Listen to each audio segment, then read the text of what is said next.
In a few days, something amazing is going to happen. Listen carefully to the story I'm going to tell you so I can explain in detail what will happen in just a few days as a blessing for you, God willing. Listen carefully. Now let's go back about 200 years. Let's transport ourselves 200 years into the past. There was a great Jewish sage, a great Jewish rabbi in Europe who used to welcome guests from the land into his home.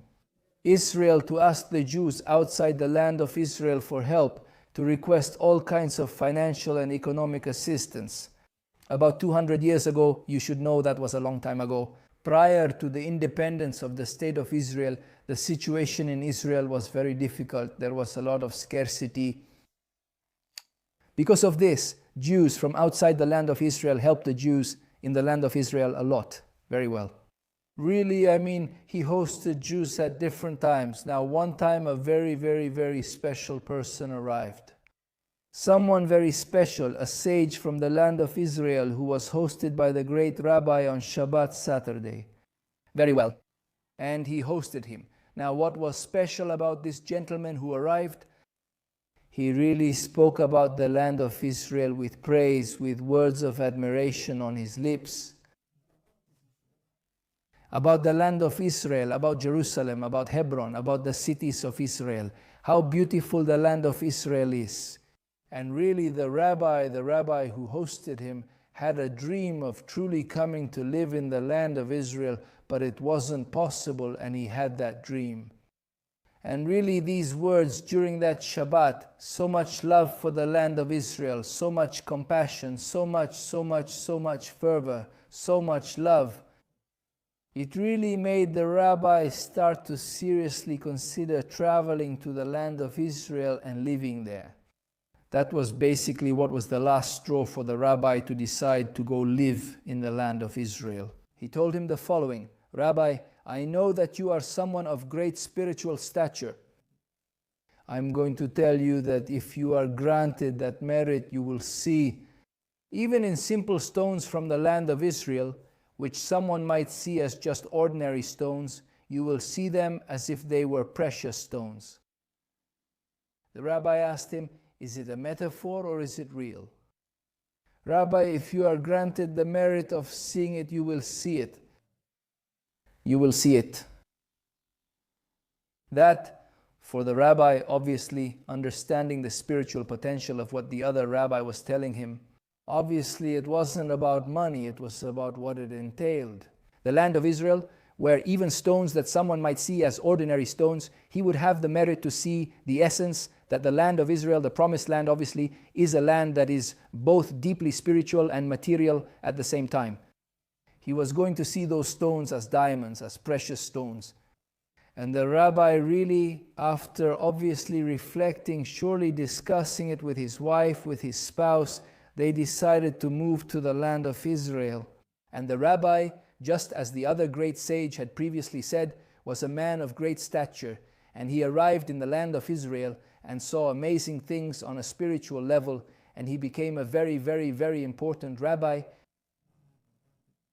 In the city of Tzfat as well, he was a very important rabbi in the north of Israel. Well, very good. Now there was an issue that wouldn't let him rest. He saw ordinary stones, he didn't see diamonds, he didn't see precious stones, and that wouldn't let him rest. What was that telling him in a way? What did he say to himself? Obviously, I'm not up to the task. I want to be able to see even ordinary stones as precious stones. I want to see the essence of the land of Israel. I want to be able to perceive that spiritual vibration that the land of Israel has, the promised land, the land of God, the land of the people of Israel. And really, realmente quiso. And he couldn't. Then one day, after quite a while, he met this person and he said to him, Rabbi, what a joy that he made Aliyah. And they said, he made Aliyah to the land of Israel. What a joy. And the rabbi said to him, yes, it is a great joy. And in the conversation, he said to him, do you remember what you told me in Europe? If I had the merit, I could see semi-precious stones in the stones of the land of Israel. He replied, of course I remember. And he said, but I can't. I didn't make it. And he said to him, Rabbi, I remember perfectly what I told you. And I told you, if you merit it, you will see it. Trust that you will see it. Make every effort you can and you will see it. The rabbi really took this matter into a real life project, and he began to pray, to cry, to dedicate many hours of his life and his day to achieving this. Obviously, as we said, it's not about seeing something foreign, seeing something interesting. No. He wanted to see the essence of the land of Israel, which can be reflected even through ordinary stones like precious stones, like diamonds. Very well, some time passed. As we said later, having cried, having prayed. Once he decided in the middle of the week to invite his congregation to a festive meal. It wasn't Shabbat, it wasn't Saturday, because on Shabbat we eat festive meals. It was a day in the middle of the week. And he told his community that there would be a festive meal. Very well, they went. He didn't really understand why that might be. Surely, obviously, they expected the rabbi to tell them the reason. Very well. And they went to the festive meal. And at one point, the rabbi stood up with great affection for his community, with a slight smile, and said to them, "Look, I have no doubt that you are wondering why we are having a festive meal in the middle of the week." And the people obviously nodded their heads, their faces showing agreement. The rabbi said to them, "Look, I'm going to tell you a story." The rabbi told them the story that I just told you a moment ago. And he finished and said the following, "And this festive meal is because I had the merit to see." It said in Hebrew, I had the privilege of seeing that he saw, as we said, instead of regular stones, precious stones. I'll give you an example. Imagine someone who suddenly keeps seeing something in the stones of the land of Israel. He sees something like this, something normal.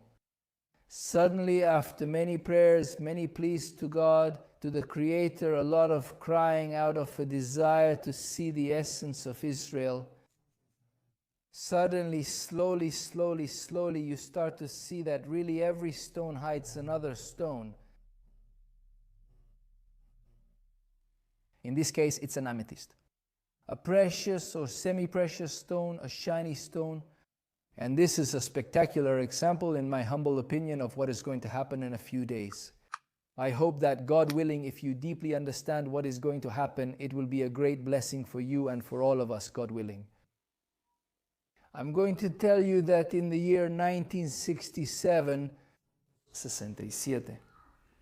something very, very peculiar happened in the world.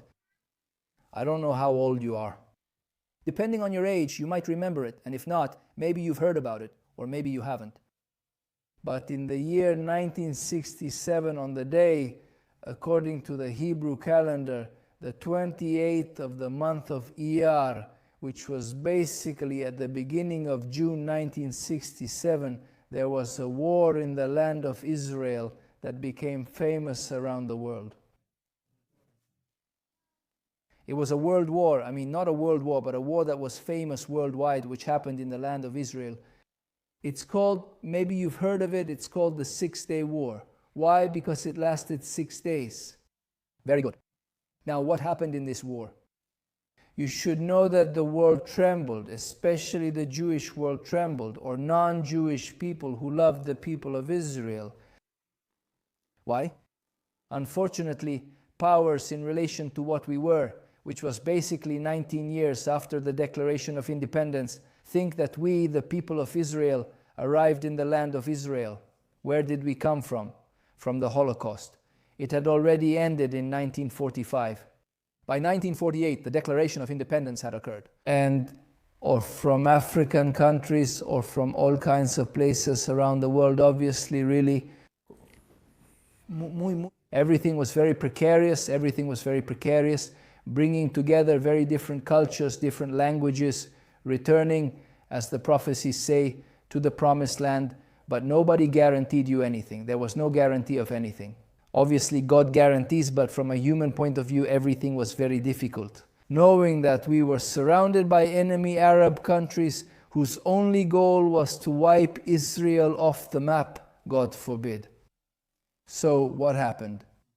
We declared independence in 1948. Immediately the surrounding Arab countries and even those not so close joined together to, God forbid, eliminate the people of Israel, the land of Israel, to remove us, to throw us into the water, into the Mediterranean Sea. And what happened? Thank God, in a miraculous way, as we said, with very little weaponry, not being professional soldiers, obviously, as we said, Holocaust survivors, people coming from Africa, from all kinds of places around the world, fighting with their bare hands. Metaphorically speaking, we miraculously defeated major military powers. Keep in mind that 1967, which is mainly what we're going to talk about today, was the Six-Day War. Broadly speaking, the three major countries that surrounded us, which were Egypt, one that was truly a military power, economically too, of course, especially compared with us, since we were a very young country. They attacked us, along with Jordan, which attacked us, along with Syria, which attacked us. That is, from the south, the east, and the north. And obviously with other Arabs who joined in, wanting to eliminate the people and the land of Israel. And in 6 days, in a miraculous way, which I will tell you some impressive things about, in a miraculous way, we won, miraculous. For example, they say, the Egyptians, that they had technical failures which they couldn't explain. Obviously, that helped us a lot to defeat them, though not only because of that. That is, all kinds of events, which obviously, logically speaking, were not very normal, happened. And thank God, fortunately, obviously, God the Creator, on these dates, which are so holy, helped us to win. And now why? I'm telling you that in a few days, something amazing is going to happen, because in just a few days, it will be the 28th day of the month of ER. That's when we conquered. What happened on that day, during the war, the Six-Day War? We conquered different areas of the land of Israel. One of them, obviously the most famous one, is the recovery of Jerusalem, the western part. The eastern side, East Jerusalem, we reconquered it. Obviously, the Jordanians had, since 48, had conquered the eastern part of Jerusalem, which included the Wailing Wall, as it's called in Hebrew, the Kotel HaMa'aravi, the Wailing Wall, the old city of Jerusalem. They caused terrible destruction. They treated Jerusalem in a very brutal way, with very little respect, to put it mildly. They destroyed synagogues, desecrated the Jewish cemetery in Jerusalem. That is, they did horrible things. And that was from 48 until 67, thank God. When we recovered Jerusalem, the part of the old city, the part of the western wall, and also outside of Jerusalem, we conquered Judea and Samaria, basically several areas of the land of Israel, thank God. Thank God we were able to reunite once again with every centimeter, every millimeter. The land of Israel is like the body of the land of Israel. Our sages explain that basically the people of Israel are like the soul, and the land of Israel is like the body. Thank God we united, we came together in the Six-Day War, so that it may flourish like what is happening today. Obviously, for many years now, the land of Israel has been flourishing, both spiritually and materially, as everyone surely knows. Now, when I ask you what's going to happen, because I say what's going to happen, let me explain a little. To understand each other, you have to know that every milestone that happens with the people of Israel, for example, in the Torah, every holiday, for example, every Saturday, every Shabbat, basically, what we have explained in other videos is that basically God gave us the people of Israel. The secret of time, and you have to know that time turns like a como una espiral. Spiral, it has axis, I mean the spiral has axis. That go, penetrating the spiral point by point from bottom to top. And you have to know that each holiday, for example, is that spiritual energy that happens during the holiday. It repeats year after year, but in a higher place, You have to remember we said that it's a spiral. Before we continue, I want to share something truly unique, a piece of one of the most sacred places in the world. This is not just a souvenir. It is authentic earth that was rescued from being lost forever, certified, and individually numbered. Years ago, tons of earth were illegally removed from the Temple Mount and discarded as waste. Today, that same earth has been carefully preserved. This is not just jewelry or a keepsake, it is a tangible connection to history. Scan the QR code or click the link in the description to receive yours with an exclusive 10% discount. He says it's in a higher place, but you have to know, obviously, those of us who have the merit to try to live according to God's will, to have faith in God. And in Emunah, yes, in Emunah and Bitachon, in God who leads His world, our world, from one state to a better one each time. We are on a path of continuous improvement, but obviously on the journey there are ups and downs and ups. And so God is leading His world toward a better place. Therefore, you have to know that, as I said, in this spiral, each holiday goes from a lower point to a higher point. For example, every Sabbath, every Parayata Yahuas in Hebrew, the weekly Torah portion, that spiritual energy repeats itself. The Day of Atonement, Yom Kippur, repeats every year. Rosh Hashanah, the Jewish New Year, repeats every year. And so each holiday repeats itself. That spiritual essence. Now, what will happen with this? On the 28th of the month of Iyar, the 28th of the month of Iyar is the day when the people of Israel recovered. It is called in Hebrew the Temple Mount, among other places. As we said, the old city, the Western Wall, which is obviously a place very, very close to where it was. El Beit HaMikdash, the Holy Temple, Jerusalem. Now, why do I tell you that it will happen in these few days? Because the essence of this time repeats itself, therefore, that spiritual essence that God brought down.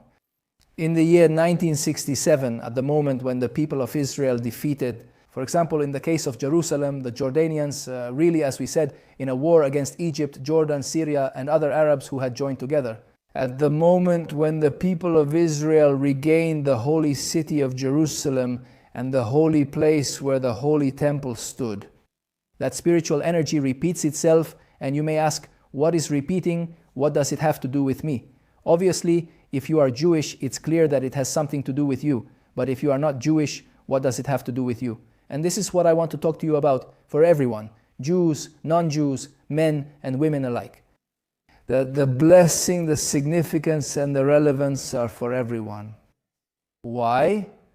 Let's try to understand, let's understand a little, let's go a bit deeper. What does it mean that we recovered Jerusalem? To put things in perspective, we need to understand that there is what is called in Spanish on a lexical level an oxymoron. An oxymoron is basically a concept that has an inherent contradiction by definition. What does that mean? I mean, hot ice, for example, hot ice. Ice obviously is something frozen, something cold, hot ice, or well, hot ice.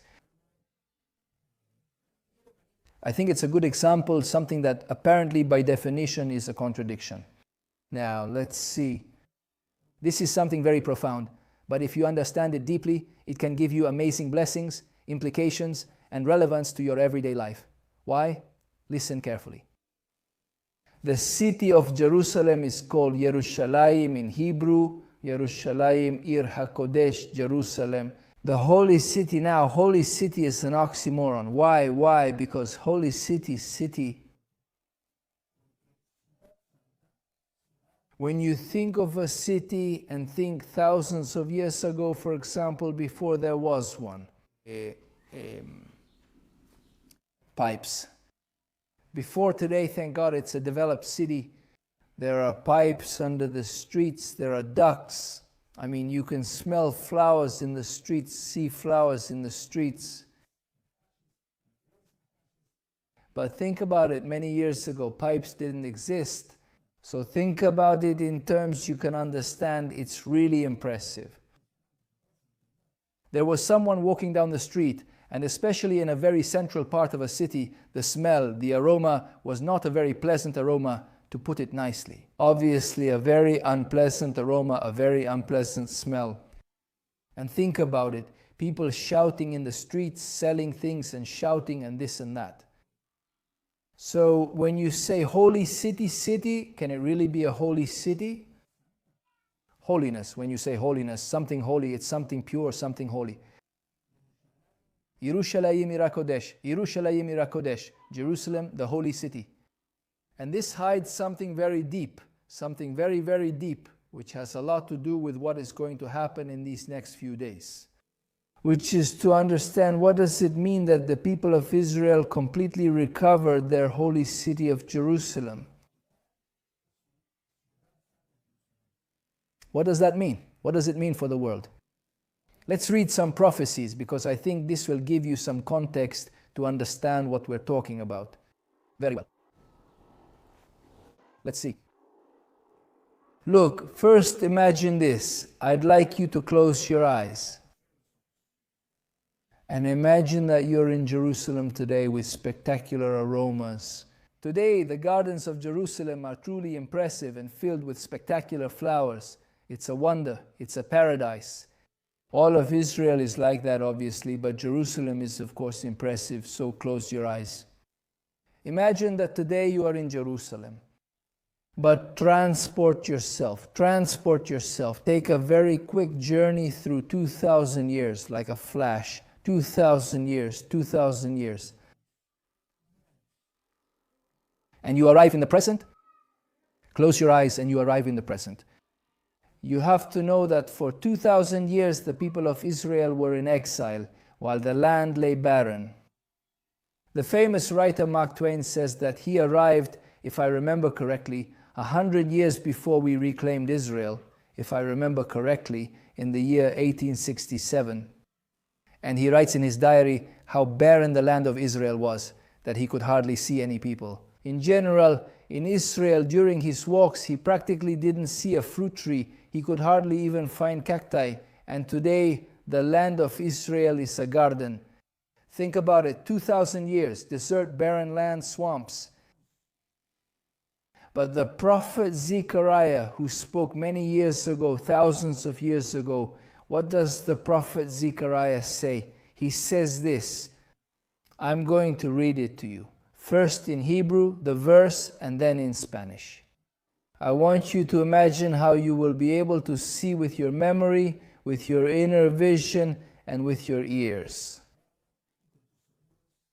And if God wills, may you also have the merit to come to Israel and see prophecy with your own eyes. Listen. Thus says the Lord of hosts, old men and old women will once again sit in the streets of Jerusalem, each with his staff in his hand because of their many days, and the streets of the city will be filled with boys and girls playing in its streets. Think, listen.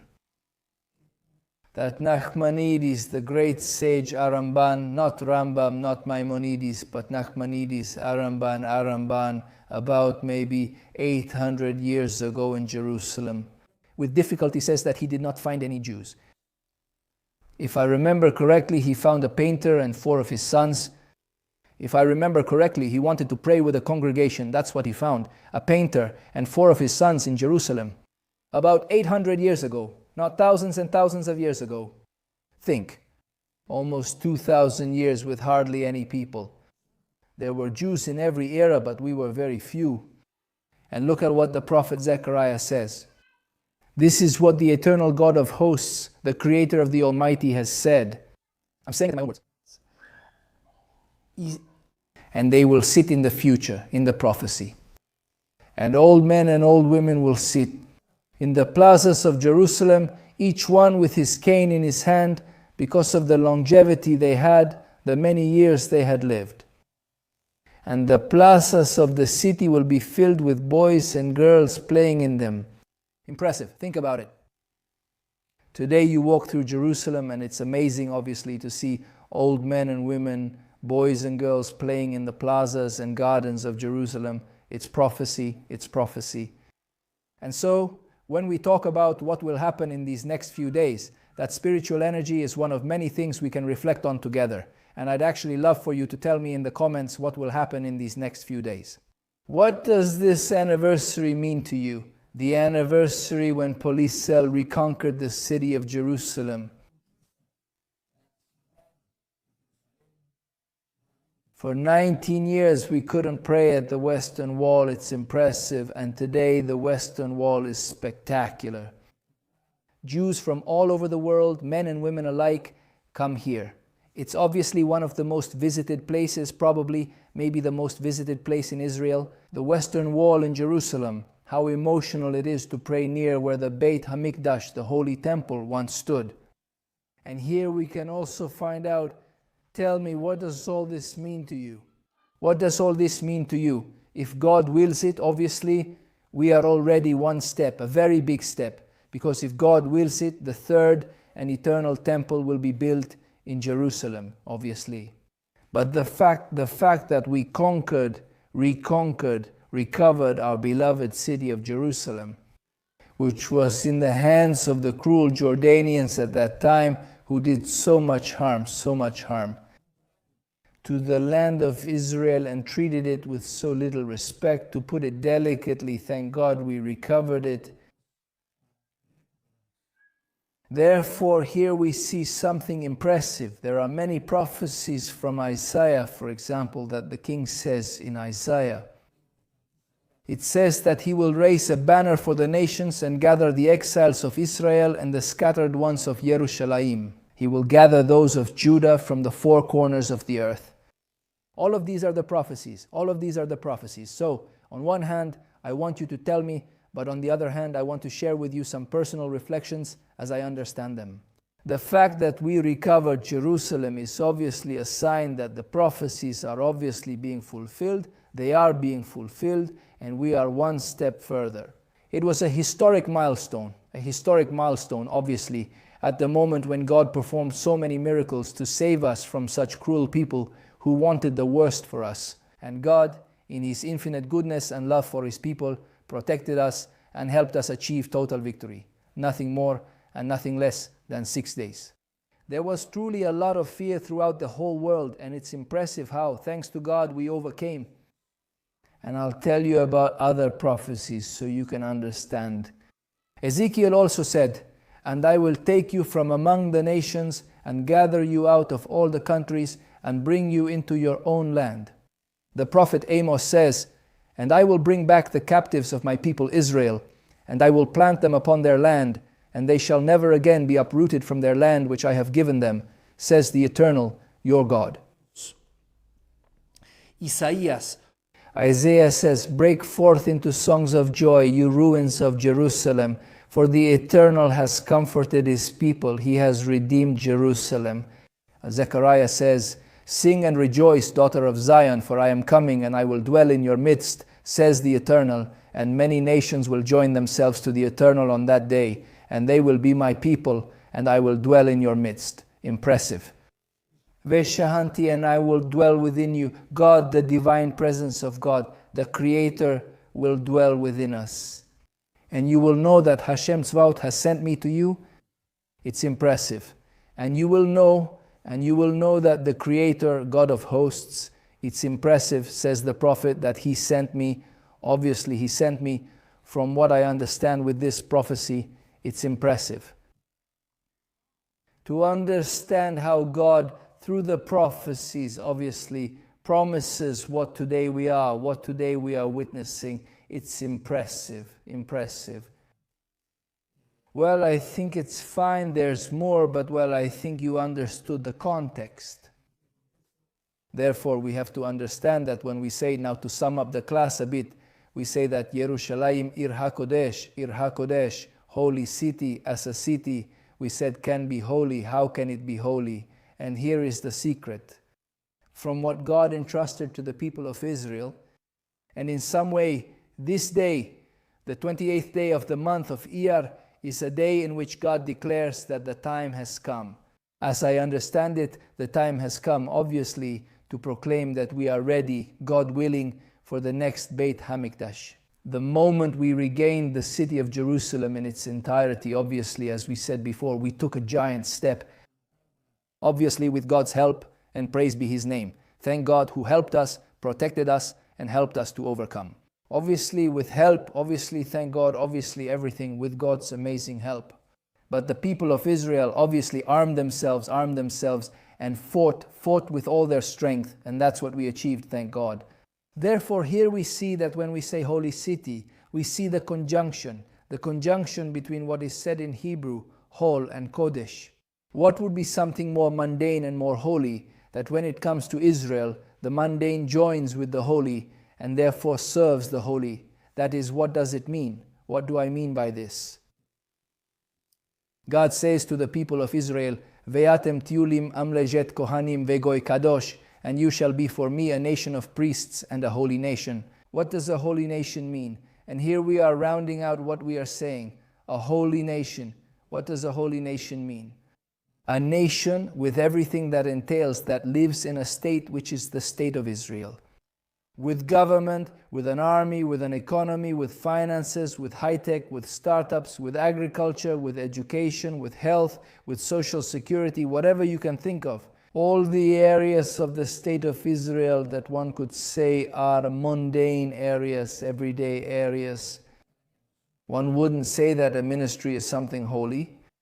But in the state of Israel, when the people of Israel are doing the will of God, the Creator, bringing redemption to the world and being an example of how to bring God's world to a much better place.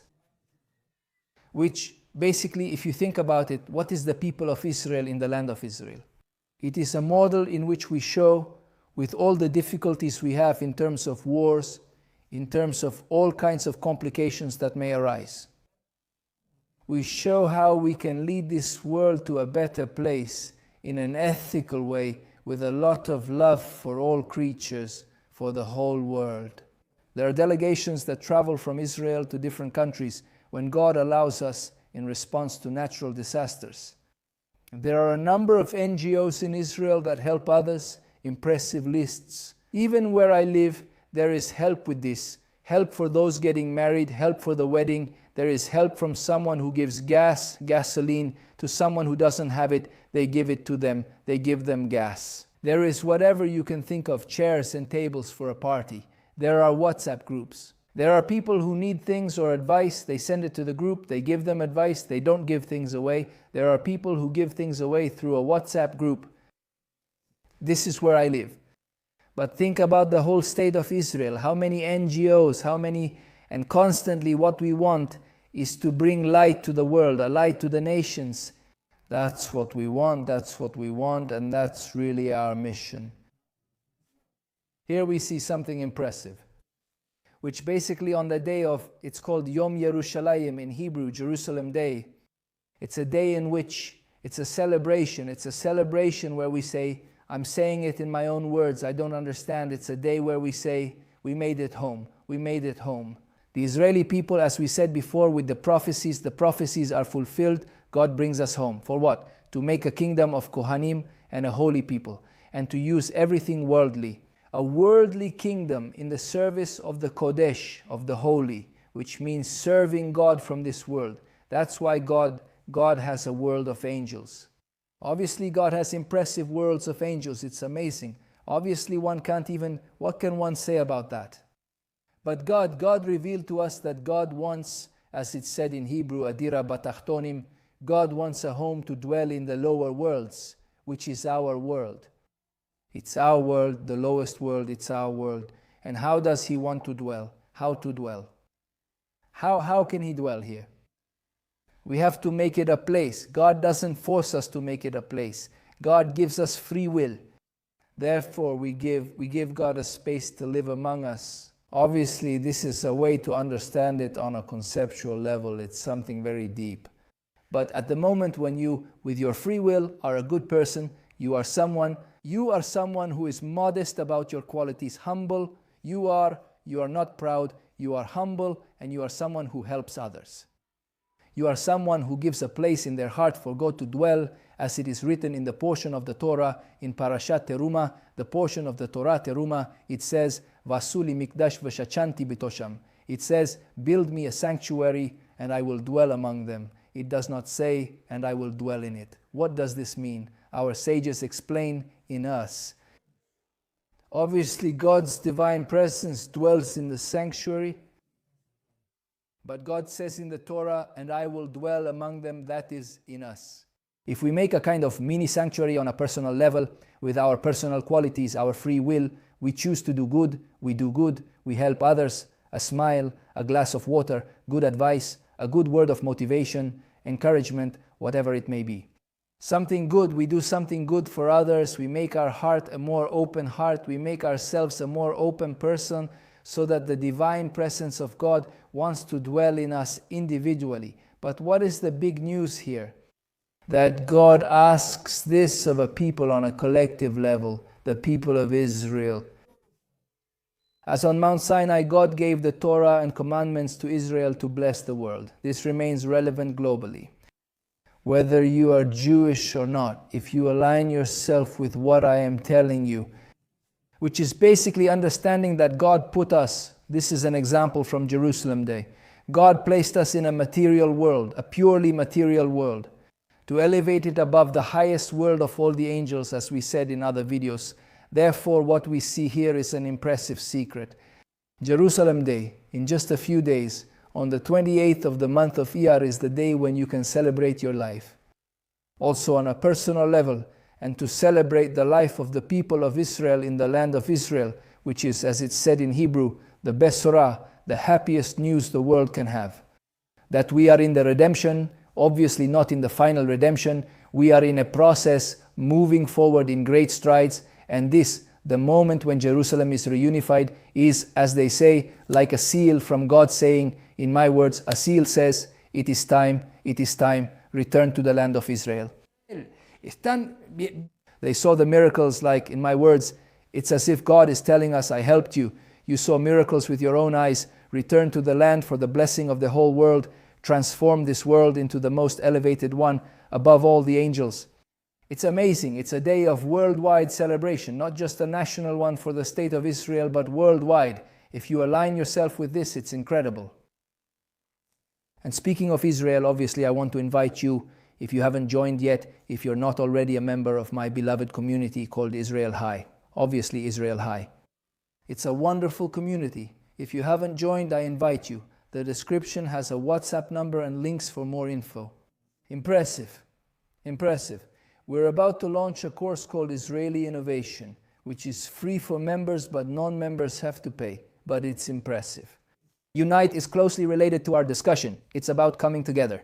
All Israeli innovation, everything about how we live, what in Hebrew is called hol, the material side of life, like startups, high-tech, Israeli innovation, everything as it is.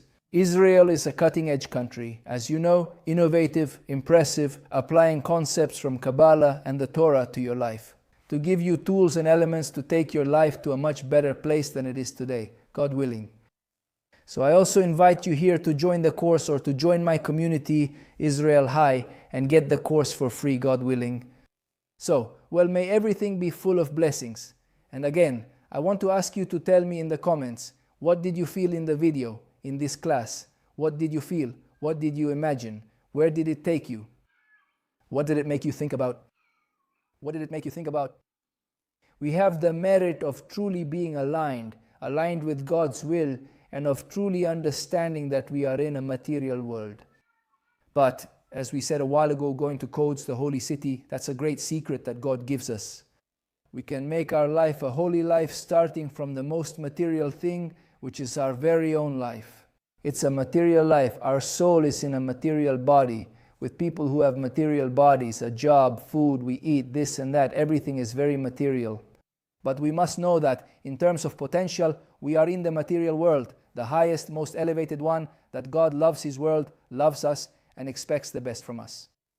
May we have the merit to be aligned with God's will, the all-powerful one, with much joy, with a heart, connected to, as they say, to the will of God. And obviously to feel the love of God, that God is guiding us every moment to our best place, Success and blessings.